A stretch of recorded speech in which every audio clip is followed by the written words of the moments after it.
সেদিন সন্ধ্যায় বেরিয়ে দুজনে চলে গিয়েছিলাম এই দাদার দোকানে ঘুগনি খাওয়ার জন্য। আর এই দাদার দোকানে গেলে আমার ঘুগনিটা খেতেই হবে, খুব অসাধারণভাবে বানায়।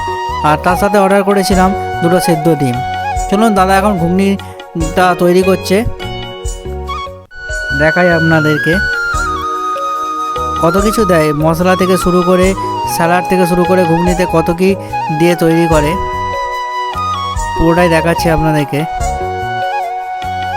আর এই দাদার দোকানে কে কে ঘুগনি খেয়েছেন আমাকে জানাতে ভুলবেন না।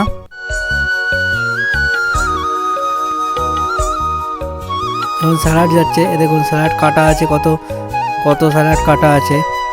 আর ওইদিকে ঘুগনিটা ফুটছে, তখন গরম গরম ঘুগনি, জাস্ট অসাধারণ। চলুন ঘুগনিটা এবার টেস্ট করব, করে বলবো কেমন হয়েছে।